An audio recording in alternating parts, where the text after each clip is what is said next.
The Tim Heale Podcasts. Ordinary people's extraordinary stories. Welcome to the Tim Heale Podcast. In this episode, I'm going to have a chat with Phil. Phil lives in New York at the moment, and Phil's going to tell us where and when he was born. He's going to describe what it was like where he grew up, the schools he went to, and the education that he received. So, Phil, over to you. Yeah, from New York, and I've lived here all my life, haven't moved. Met my wife here, which is really awesome. Met my wife over at Nyack College. That's where I went to school.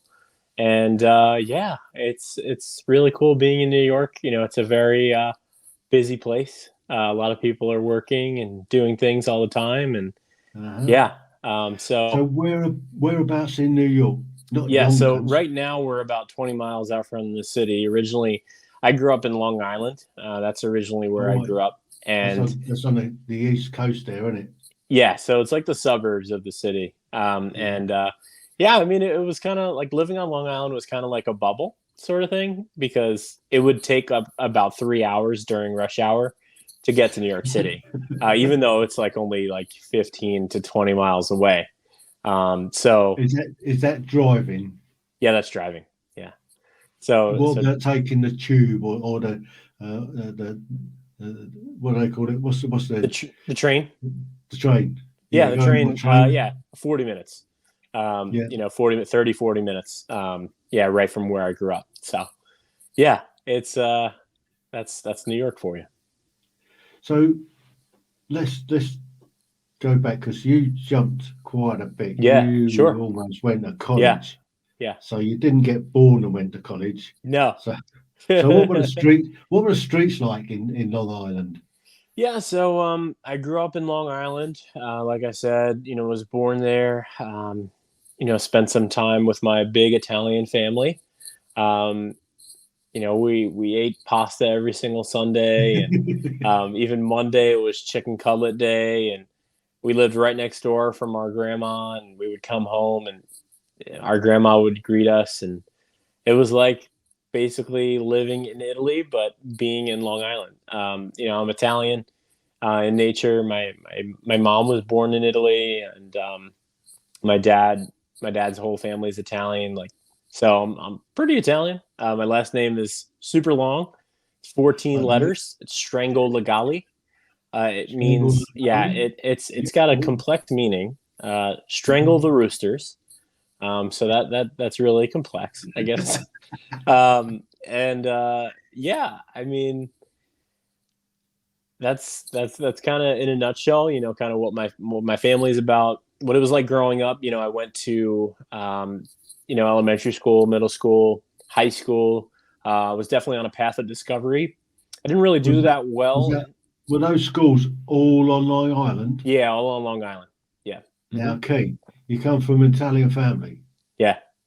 Are you bilingual? Do you speak Italian? I speak a little bit, but I understand. It's weird because one side of my family, like my mom's side, speaks a different dialect. It's almost like French. And then my dad's side speaks another dialect that's kind of like street sort of Italian. You know, so it sounds different. And growing up was kind of confusing sometimes, especially going to to different grandmas. And, you know, I would say things in a certain dialect, and my other grandma would be like, "What are you saying?" Yeah, so it was really funny.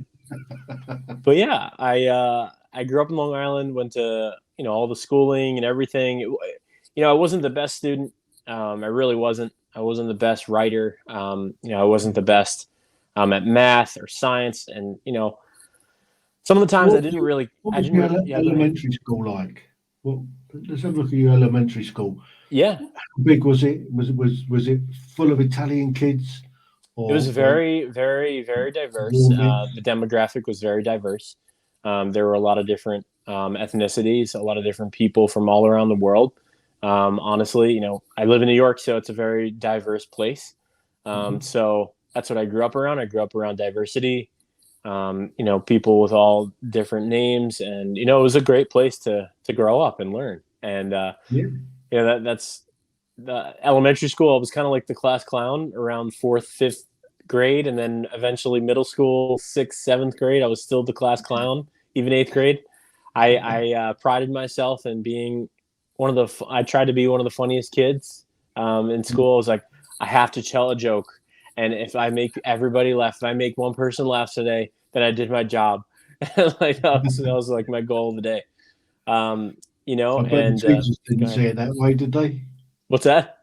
I bet the teachers didn't see it that way. No, especially the substitute teachers. Oh man, I let them have it sometimes. Oh, was it? Yeah, I was not. I was not that. Yeah, I was that class clown. So that happened, and then I kind of went through a season of my life where I realized I needed to grow in responsibility. That was when I was like a freshman and sophomore in high school, where I really started to grow as a person. I started to realize that there were a lot of things happening in my life, and I needed some grounding. So I am a man of faith. And I me personally, like my faith is in Jesus, and like I came to faith, when I was around in 10th grade, and then I just started leaning on that faith, and I moved forward, in a lot of aspects in my life. Junior year then went on, and senior year I played football, American football. Right. Yeah, We'll have a talk about that in a minute. Let's just have a yeah. look at you say 10th grade. You're obviously, if you're Italian, you're highly likely to be a Catholic. Yeah, so I So, did grow up. so I what did was that grow up. like, Graham? I Hmm. mean, Yeah, were they sort of fiercely Catholics, Italian Catholics, and make yeah, you go to the yeah. to So I did grow up Roman Catholic, and I kind of went because it was a duty, because it was something that I had to do. I had to fulfill and do like a checklist type of thing. yeah? Um, but it wasn't until How many times did you have to go to confession and do the old I spectacles, actually testicles, only on it, did and watch? confession one time. No, One time, and that was one for time. confirmation duty. Yeah, it was only one time that I ever did With confession. all the mucking about you did at school, and you didn't have to go and confess any of it. Come Yeah, I mean, on. I practice a lot of confession now. I'll tell you that. Yeah. But Making up for in a it. different way. Yeah. So it really wasn't until 16, like when I was around 16 years old, where I still, I started to own my faith. I started to own that, and I did go to, what people would call sort of like a Christian church, and like I was around like youth group and stuff, where I felt a sense of belonging, and I felt that my faith was growing, and that's honestly what really led me to go to the school that I went to. I went to Nyack College. I studied pastoral ministry. A lot of Mhm. people don't know that about me. I say that, and they're like, "Oh my gosh!" Like lights go off in their head, and they're just like, "You studied to be a pastor?" And like, I'm just like, "Well, yeah, I did." It was really fascinating to me. I wanted to grow more in my faith, and learn a lot about that. So So let's have a look at this. So you went through your sort of elementary into high school or yep, junior high, and you got into to high school, yeah, and that's when you was it an epiphany you had, yeah. So or there was one night. was something that brought on this faith? Yeah, there was one night, where I was just feeling really low, in my life, and I was just feeling like disappointment after disappointment. It wasn't necessarily like a specific, I guess, circumstance, but I was just feeling like a huge disappointment. And I remember praying. I prayed a real prayer, like I never really prayed. And I prayed a real prayer, and I was like, God, if you're real, show me. And I remember going out, and I went for a run. And when I went on this run, a car, like how cars pull into driveways like really slowly. Mhm. Like this car pulled into the driveway so fast and like nearly hit me. And the guy got out of the car, and he was like, "Oh my gosh, I'm so sorry." And I was like, I could have got hit by a car like right then and there. And Mhm. I was kind of living a way to which I didn't really care. I didn't care about certain things and like all this stuff. And it honestly, that moment, I really felt like there was this almost like love that like, you know, was shown to me, to where, I realized that I needed to change my life. I needed to move forward and, do something different. So that, I guess, if that's a specific moment, it is. So, So that was the catalyst that put you on a different road, I guess. really, yeah, Yeah. for sure. Hmm. Yeah. What what would have happened if you hadn't have gone on that other path? Where possibly would that have led you? Would you end up You joining know, one of the gangs and having knife fights and doing a bit mm, of dancing and stuff like that in like the West yeah, Side I Story? probably, I probably, I Would you wasn't have joined going the down that Jets or the hardcore path. Sharks? I feel like eventually I would have. Eventually, I would Mm, have gone down that hardcore path. Eventually, I would have gone down the path of, doing drugs. yeah, Really not caring about my life, really just throwing, my life away, basically. yeah, Because that's kind of the place I was in. Because I was ready to do that. I was ready to mm. do that, and I was kind of committed to doing that. I was committed I guess to at the age of and committed to 16, you that whole would. lifestyle. What's that? Yeah. So at the age of 16, you would. Yeah, So, you know. so would you have joined the Jets or the Sharks on the old West Side Story? Yeah, Or would you have fallen in love with Maria? That's New yeah, York, surely. yeah, no, yeah, Sorry. I gotta watch the new West Side Story movie. I know it's on Disney Plus now, so I gotta check that Mm, out. yeah, Yeah. So then I went to Nyack and studied a whole bunch of stuff. Met my wife, and yeah. yeah, So, so in high school, then you're 16. You've had this wake up call. You're changing direction. yeah, What was it like the first time you went to church after that? yeah. So I started going to actually started going to Korean church. I grew. I like to say like I was the only person that like wasn't Korean at the church that I went to, and it was awesome. I felt like there was such belonging. Basically, how that happened was it was high school, and there was an after school program, and they invited me. Students invited me to go to their church, and I went to their church, and it was Korean church, and it was awesome. Like the way they did church was just incredible. Like they would be really passionate about their music and give sermons, and then we would have this gigantic feast. And I was like, this is like Italian culture, and I felt such a sense of belonging. I felt like, I belonged, and I had a lot of questions. I definitely made sure that I was answering those questions. And I was putting to test all the questions because I had a lot of questions about faith and Mm, about like all these things. And, that's what really pursued me to, pursue that education, that I did pursue. So, yeah.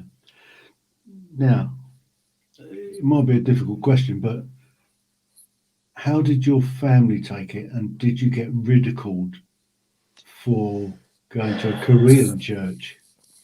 yeah. So, yeah, I mean, there was definitely a change that occurred. There was a change that occurred in me very drastically, very fast, and it was just like, whoa, like what happened? What happened to quote unquote our son? Because he Yeah, like he went from being this one person to another person, and um, yeah, there were some interesting elements, um, and yeah, we definitely had our fair share, but it was a cool time in my life to be able to show them that it was something positive, that I was like changing into rather than that other path that I would have yeah. probably taken. So Hmm. And what about the other kids at school?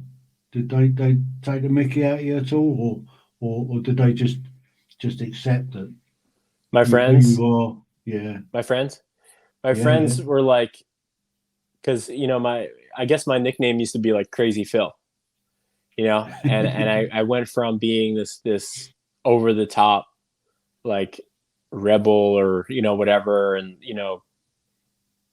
comic to somebody that just completely changed overnight, and they did look at me that like very differently. And so in that case, I started actually hanging out with people who were kind of like me. And I started hanging out with people that, went through similar experiences, or people that just accepted me for who I was, so. Yeah. Okay. So let's move on a little bit then. Yeah. So junior high school, and then where'd you go after that? College, I guess. Yeah, I went So, to college. yeah. So what Yep. did you get? Let's just wind it back and get Yeah. high school. You were playing American football. Yeah, I was. So what position did you play? I was on the line. So I was on offensive line, defensive line. I was captain of the team, and we lost every single game that year. It was one of I those know what teams it's where, like to be on a losing team. yeah, I we played had. American football. Oh, you did? Wow, Yeah. that's I awesome. played for a couple of teams over here in England. Oh, that's It was awesome. quite big. It was quite big at the back end of the 80s. Yeah. And I played for a team called Milton Keynes Pioneers. Wow. And I played for a couple of seasons with them, and we were conference champions Wow. in 1988. Wow. And I played my part in it. I was essentially an outside linebacker, Okay. and occasionally I step up to defensive end. Yeah. Yeah. And we played it's quite a high level as well. For sure. We had American coaches and all the rest of it, and yeah, it was great fun. And then the following year, I went and I played with a different team called the Chiltern Cheetahs, Wow. who were about, I think they were about one or two divisions lower than what I was playing at, because I was Yeah. playing at a high level, at sort of national level, Yeah. and we were playing at sort of regional level. And this first game I had with them, I had an absolute ball. I had about half a dozen sacks. Oh, I, that's awesome. I was being double teamed, and I was still getting through. That's And this awesome. poor quarterback, I felt sorry for him. I really did. Oh man, so And you love I was football? thinking about laying off of him, but Yeah, but, it's I awesome. mean, but it was Listen, good fun that day. that is amazing. I was saying, okay, so I am coming off of watching Ted Lasso. So I'm like, that's so awesome that you love football, like American football. So it's just really awesome to hear. Well, I first started following it or watching it. I'm not a big follower, but in 1978, we were posted to Berlin. Best posting I ever had in the British Army. So Wow. we're in Berlin. You served, yeah. We had British Forces radio, Wow. and that's all we had. But we could pick up the American Forces network, Wow. and they used to have a lot of American football on. Wow. I started watching the old Dallas Cowboys with Yeah. Coach Troy Landry Aikman, and Roger Emmitt Smith. Staubach. Yeah. Yeah, and that sort of era. And I watched the Super Bowl where it came down to the dying seconds of the game, Yeah. and Roger Staubach, he oiked this Hail Mary pass, they called it, and it must have been about sort of 100 yards down. Yeah. Yeah. And he caught it, and they won the game. And Wow. so I kind of followed American football, Mm, and we used to have Super Bowl parties around my house. that's awesome. Halfway through the night. Oh my gosh. So sort of Yeah. 3, 4, 5 o'clock in the morning, they're playing this game, That's and awesome. we're on it. Yeah. So I'm a Jets fan, and there's rumors that our owner is going to try to do something with England or some sort of collaboration. I have no idea, but that's the rumors that I'm hearing. But I don't know. Well, we get the American football comes over. Yep. In the season, Yeah. and the Jacksonville Jaguars, Yeah. my job was I used to get army guys or military guys to Yeah. go to Twickenham to carry flags out on the pitch and to Wembley to take flags out on the pitch just prior Yeah. to the game. The Jacksonville Jaguars came over, and I was the link between the events company and the venue, the teams. Mm. So the Jacksonville Jaguars came over, and it was their home game, Mm. and I had to find 100 guys. And it wasn't hard. And I also got my mate, who's a Chelsea pensioner, went out in the middle of the pitch to do the coin toss at the beginning of the game, and so Chelsea pensioner out there as well. Wow. So that That was a sounds few years fun. ago now. Yeah, it was great fun, and That's awesome. you guys get a ticket to watch the game as well. Yeah. That's awesome. So you you were captain of the team, and you managed to lose every game. What were you doing Yeah. wrong? Well, we didn't have enough players. So we had people play on both sides. And then by the time the end of the third quarter ran around, everybody was tired. Yeah, and that's when the other team that sort of got about 50, 60, 70, 80 players against you, and they got fresh legs coming on all the time. Exactly. Yeah, Exactly. run We would rings around. we would hold up sometimes up Yeah. until the end of the third quarter. And then once the fourth quarter hit, Yeah. we all looked at each other and, it was just like, we're going to lose, because we were just Should have so spent tired. more time in the gym prepping then. We tried. We did so much. We did so much conditioning. We did conditioning till we threw up, Yeah. and then went back out. And yeah. So, did you manage to get a football scholarship to college? Or Yeah. So that was the whole thing. There was an opportunity to choose to go to a college, to walk on, to really grind out. I actually had a friend a cousin, that could provide me with a tryout, with an opportunity to walk on and grind, my way there, starting special teams, all that stuff. And there was that, or go to Nyack College and study pastoral ministry. And I chose to go to Nyack. So I just so did. you took the easy route, did you? Yeah, I chose Nyack because there was a lot of growth that I needed to go through, a lot of stuff that I needed to learn, as a man, and in my faith as well. So that's what I chose, and it was one of the greatest decisions I ever made. So, what were the studies that you were doing? What did you major in? Yeah, so I majored in pastoral ministry and intercultural studies, study of culture, and then obviously pastoral ministry is study of becoming a pastor and like all that stuff.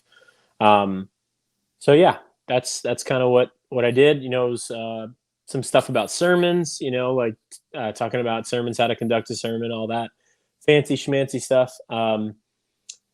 One of my favorite classes, though, was personal spiritual formation, which basically had you deal with your junk in your life, and what, like, the process on dealing with it, and writing a grief journal. And a grief journal is basically stuff that you've lost in your life, and it could be like so small, and you're just wondering, why does this bother me so much? And you just keep writing about it, and then eventually just getting all your junk out there, so that way you're not carrying it, and that you're giving it to God. So that was one of the big things. That was one of the big classes. That's nice.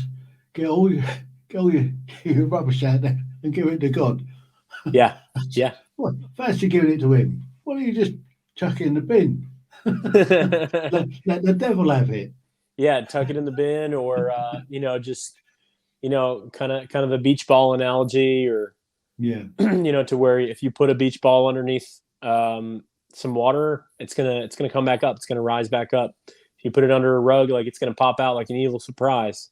So dealing with your stuff's so important, and that's a lot of what I've a life lesson for me in general. I've been dealing with my stuff, and I try to deal with my stuff whenever I can. Went through something after college, where I was working a really good job, I was working a job that, was really high paying.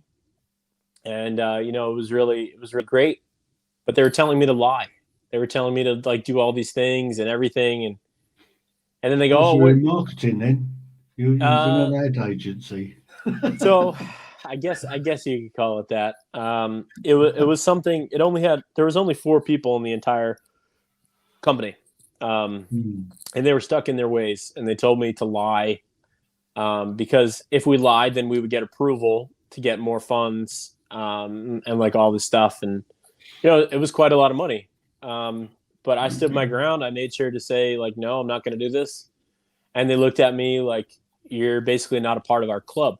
So Hmm. that was one of the real traumatic things, that happened after college, because I was engaged to Catherine, which we're married now, which is awesome. But we Yeah. were engaged, and we had plans, and we were going to live somewhere, in Long Island, like whatever. And all this felt like it got taken from me, from that moment. So I Hmm. had everything set, I felt like, and all of it got taken from me. It was a really difficult moment in my life. And honestly, that class really shaped, for a lot of what I basically do right now. And that's what it was. I wrote a book. I wrote a book from that Hmm. place of trauma, from that place of pain, and I basically used the strategy of grief journaling, but I used it in a different way, and it became a book. So it's pretty crazy. Hmm. So you've gone to college. You've you've majored in becoming a pastor. Is that different to becoming like a priest? Is Yeah. So I could, mean, could you be a priest? Could you go and get a church and be the vicar in a church, uh, or is it just all being a lay preacher yeah. that you So were doing? yeah. I guess you would say the second one. Um, yeah. I guess you would say the second one. Yeah. As a lay preacher, Yeah. so you can't conduct weddings and funerals and No, I bar would be mitzvahs. able to, if I, had chosen to get ordained or anything, or Hmm. go down that path. What I like to say is, whatever vocation I'm doing, whatever work I'm doing, I'm trying to just be a light in all I do, whether that's in word, in what I'm saying, but mostly in my action, in the way Yeah. that I'm portraying myself, and, the way that, I'm living my life. So, yeah. Hmm. Okay, so I guess this job didn't last too long then. If they didn't, if you didn't agree with their practices, Yeah. um, So I went through a whole training, and that lasted about 8 months.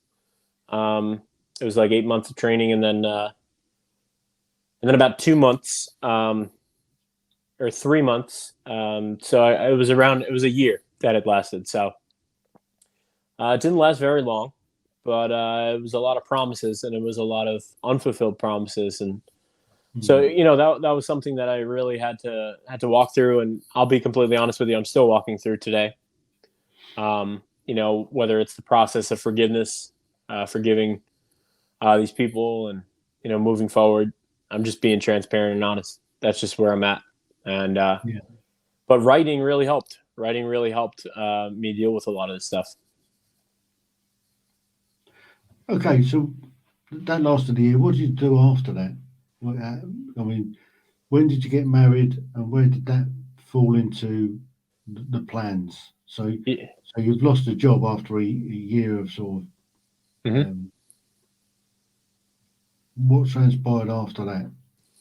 I was really low. I was really low, and trying to pick up the pieces. Kind of felt like a boxing match, where I'd been knocked on the canvas, and I was unconscious, and I was Hmm. there for a while. So I felt like that, for quite a while.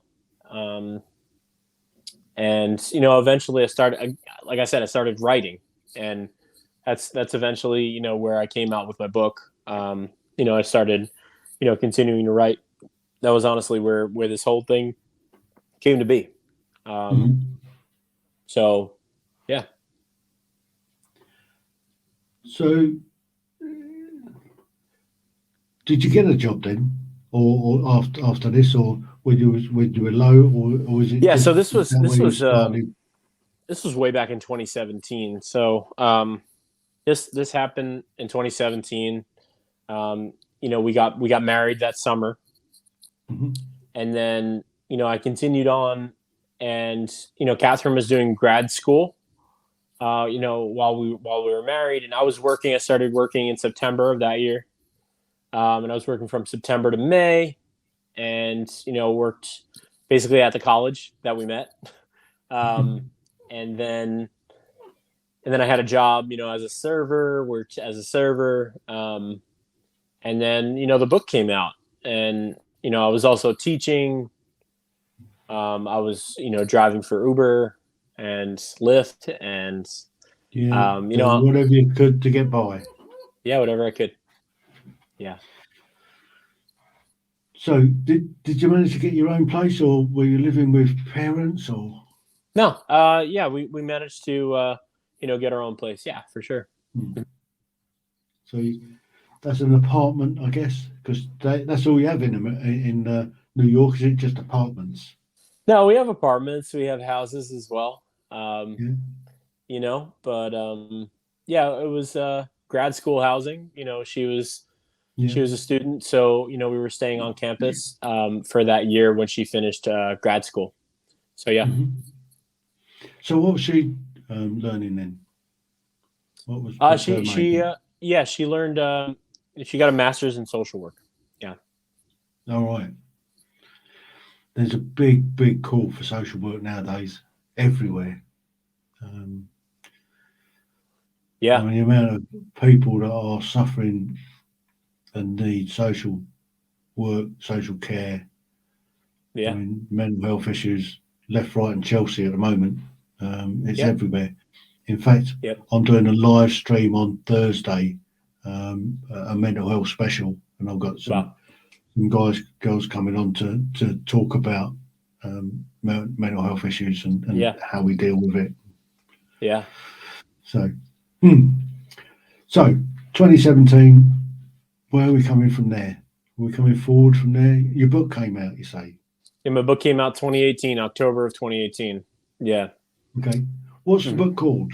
Yeah, it's right here. It's called Jesus Loves Movies. Aha. Yeah. And Yes. Before we get to that. So, um does he? Has he been to the movies? yeah, so what I went through was a traumatic experience, and I started watching movies, and I felt like these movies were really speaking to my life. And I think it's funny about movies. People love them. People love movies, and there's a reason Mhm. why people love movies. Is because they connect with us. And I found this very spiritual connection between movies and my life, and I started writing about it. And then all of a sudden, it became a book. I never even planned on it becoming a book. Just started, having it as a grief journal. Yeah. Eventually, had a conversation with someone. He was a part of a publishing house, and we started talking. And then he was like, "Let's do it." And it came out as a soft launch in October of 2018. Didn't really tell many people about it. Didn't tell bookstores. Catherine encouraged me to tell a bookstore. I told the local Barnes and Noble. Hmm. And eventually, the summer of 2019, the book was in over 500 plus Barnes and Noble stores. It was in Walmart, Target, independent stores throughout United States. I got to do book signings in all these places. I got letters from people I never thought I would get letters from. So it was a lot of redemption that I felt from what I'd been through, from in the way that I was wronged. I don't know if you've ever seen The Count of Monte Cristo, or you ever heard of the story The Count of Monte Cristo. Yeah, it's a Yeah, very old film now. yeah. I mean, they came out with a Sooner or recent later, one. somebody will do a remake of it, I'm sure. They came But out with a recent one in 2002, about 20 years hmm, ago. And I really relate to that movie. I relate to that story because Edmund has everything going for him. He's married. He's about to get married. He just got promoted with his new yeah, job. And everything is going right with this guy, and he's like well liked, like all this stuff, and yeah, then everything gets taken from him in a very unjust way. And so that's really what sparked everything. That's what sparked this whole journey. And, it honestly feels like redemption to be able to tell my story, to be able to share, some of what I processed through in a book, and the fact that it's been helping people is really, really tremendous. Yeah. So the publishing company, they did all the legwork for you then. Because it's really, really difficult to get a publisher to take a book from firstly an unknown writer and to take a punt on it. So do you know? I mean, what was the secret? Was it knowing a guy that in the publishing house that took a punt on you? Yeah. So originally, it was a small publishing house. I was talking with him, and then eventually, we just came. He was going through a move and everything. He was actually moving down south, and it just didn't seem like the right timing for him. But he still wanted to work on it, and he said basically, like, look, we'll work on it, but you can independently publish it. And so that's what happened. We eventually went there because I was like, I just need this to be out. I need this story to be told. I need all this.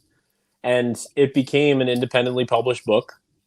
And it's one of the only independently published books that has made it into, these stores. And it's really an honor and a privilege to be able to say that. And yeah, so. So how did you fund it then? If you're doing it independently, I mean, it's not cheap to have a book printed in the first place. I mean, just a single copy is a ream of paper, and paper's not cheap nowadays. So so we have what's called distributors. Specific distributors. The biggest distributor right now in America is Lightning Source or Ingram Spark. And they do distribute internationally as well. I don't know if you've ever heard of them, but basically they're a great distributing company. I chose them. And basically what happens is they act as the liaison between me and the bookstore. And if a bookstore wants to put books on their shelf, what they would do is they would order them from Ingram Spark. I would, put all the ISBN, which is the identifying, code and all that, and all the PDF information, all that stuff into their system, and then the bookstore would then order from the distributor. So my distributor is Ingram Spark, and they've handled all the distribution, they've handled all the printing, and yeah. So, do you have to front up some funds? So it's print on demand. So basically, if a bookstore is inquiring about it and they want copies, they select the amount, Ingram prints it and sends it to the bookstore. That's pretty much it. Mm-hmm. Yeah, that's and then you get the royalties, I guess. Yeah, so it's a split, on certain things. Yeah, that's kind of how that works. Yeah, I guess that.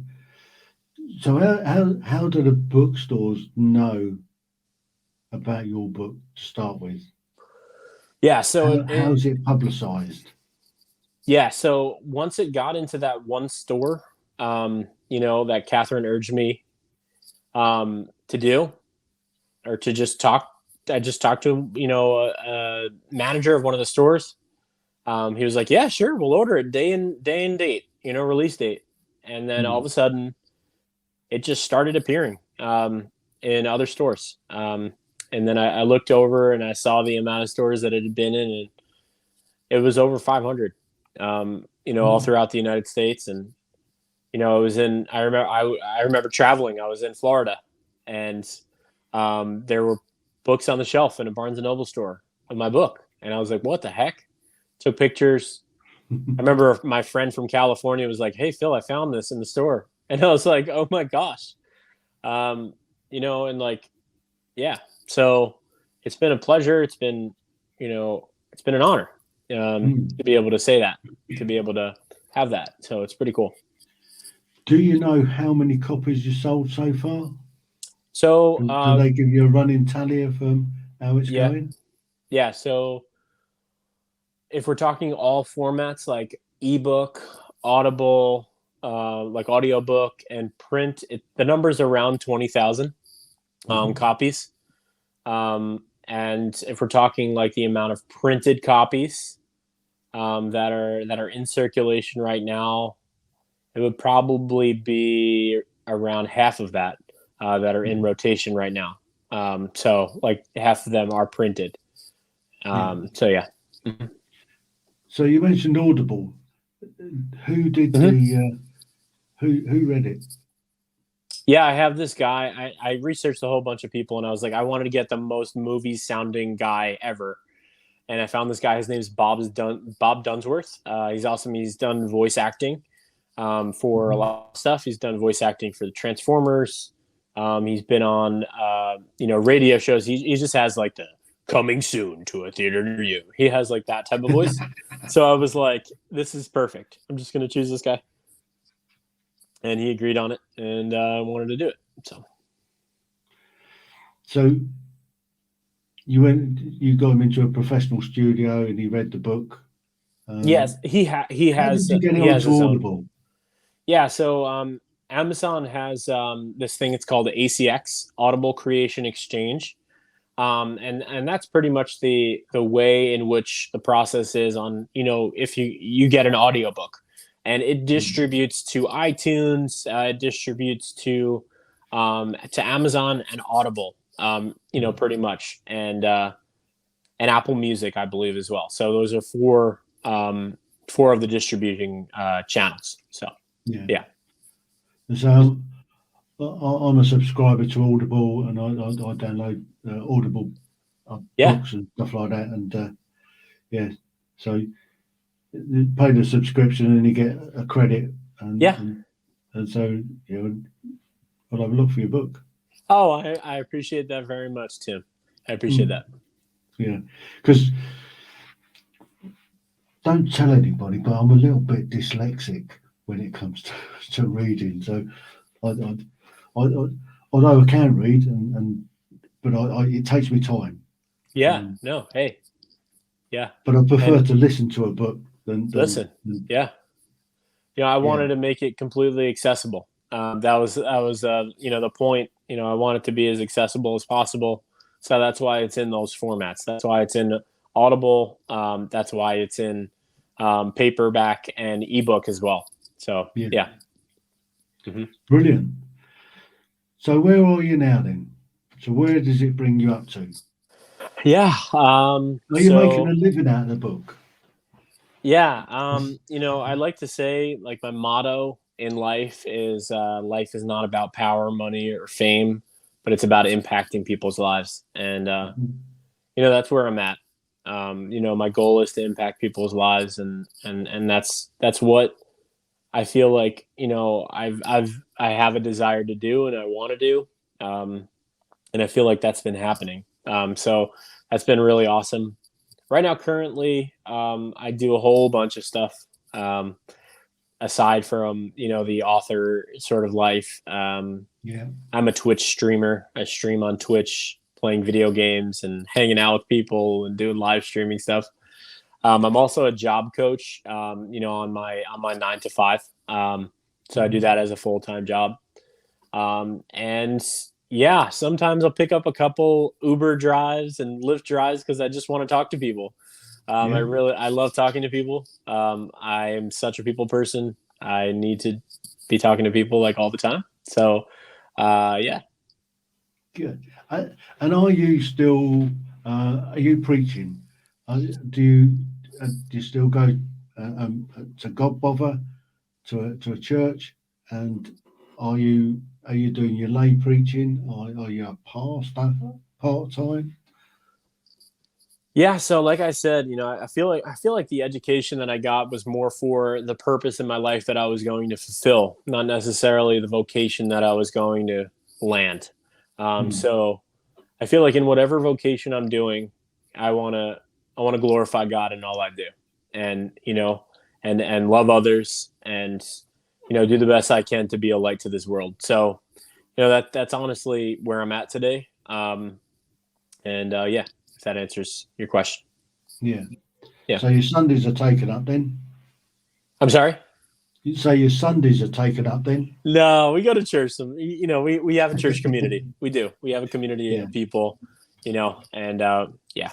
So Are you still with a Korean church, or, So I- or you back to the Catholic one, So the Italian one?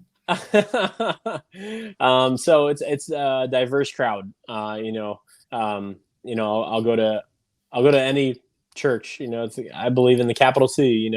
The whole body. Everybody is everybody's a part of the church. So that's kind of where I'm at. So yeah. Happy days. Yeah. And how's your wife? She's great. She works. She does some fun stuff, and yeah, she's awesome. I love her. I love spending time with her. Love making memories, and it's great. Yeah. Any saucepan lids on the way? Got plans for Oh kids? wow! Any little fills? Nothing yet. We've been praying about it. We don't know yet. We always said 5 years from once we started. From once we got married, and Yeah. June 17th of 2017. So June is coming up very soon, and that'll be 5 years. Are you getting an awful lot of pressure from the parents? Oh my gosh, not really. No. Being Italians, I mean, I know what Italians are like. I've been to Italy a few times. And I know what the Italian families are like. I mean, you've been on, it's about time you like kids. No, they're great. They're great. They're great. Take your time, all this stuff. They're great. Yeah. They really are. Yeah, they're super supportive. They're super awesome. I love my family. Yeah, they're Good. awesome. Yeah. And have you been to Italy? Oh, I have. Yeah. Love Yeah. Italy. It's like home. Whereabouts? Bari. Apulia. Napoli. Ah. No, La Puglia. Bari. Whereabouts is that? Yes. North, south? It's a bit south of Rome. South of Rome. Yeah, on the water, the east side. So. Yeah. On the Adriatic side. Yep. Know it. Mm-hmm. I know. I've been to Italy quite a lot. Oh yeah. Yeah. Nice. I'm mainly in the north. Okay. So a couple of years ago, I went to Bologna. Okay. To the Ducati factory on my Ducati. I've actually flown hang gliders. Wow. Out of Italy, up in. We were based at Aviano, which is the American Air Force base in Italy. It's in northern Italy. It's just south of the Dolomites, and we went out there on a hang gliding expedition. Oh man, Tim, I gotta hang out with you, man. Way back. And so we flew just literally on the edge of the Dolomites. Fantastic couple of weeks we had there, and then I've been there on my motorbike. We went from the Bologna and we went up to go over the Gross Glockner, which is one of these famous roads, and we got all the way up to where the péage is, and the road starts proper going over the top, and they just closed it. It just started snowing on the top. Bugger. We had to come all the way back down. We had to go into the next valley, and then we had to go through the mountain on a train to get into Austria. Wow. And then we went to Berchtesgaden and the Eagle's Nest before going on to München. We went to Munich to the Hofbrauhaus. Had a cracking trip. And then from there we went to Colditz. Do you know about Colditz? No. Colditz Castle. It became famous during the Second World War as a prisoner of war camp. Wow. They put all the chief escapers into Colditz, thinking that they could hold them, and they didn't. Wow. So. Wow. What a life, Tim. I need to hear from you, man. Well, this is how I got into this podcasting malarkey in the first place. I've been doing Ancestry. Okay. This is way before the COVID kicked in. Yeah. So I was looking at my family history and that, and I found my granddad and my great granddad, who came from where I live now. I live in Gosport. They were in Portsmouth. My Wow. great granddad was a chief stoker in the Navy. Wow. My granddad was a chief writer in the Navy. Wow. They were both in the First World War. Wow. And both of them died before I was born. And I thought to myself, I'd love to have had a chat with them about their lives and one thing and another. And I thought, we got into this lockdown malarkey, and the first lockdown, and I started drinking far too much spice rum that was good for me. Wow. So I thought, well, why don't I use one of my old skills and record my life? Wow. So that's how I started. I did 24 half-an-hour episodes of my life. Wow. So if you're suffering from insomnia or know anybody else that I'm gonna listen. Insomnia, get them onto my podcast, and they go to sleep in minutes. No, I'm sure they're great stories, man. I'm gonna listen. So I did 24 half-hour episodes of my life, and then I did a couple more in-depth ones. I did 6 trips down to Morocco with a truck for a friend of mine. Wow. So I did that as a separate one, and then I did a couple. I did a couple of trips to Colditz and Auschwitz. So I did that, and then I thought, why do I go from here? We're still in lockdown. I thought, well, why don't I do other people?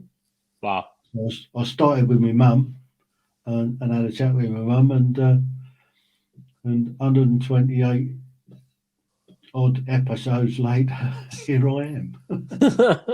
I'm doing Phil. That's incredible, Tim. What a story! I mean, and the whole idea behind it is to leave a legacy for future generations. So when my grandchildren, their children, and generations for the future will be able to sit back, watch this on YouTube or listen to the podcast. And get an idea of what people's lives were like at this time in history. Wow. Okay. Tim, that's amazing. Ordinary people's extraordinary stories came from. Wow.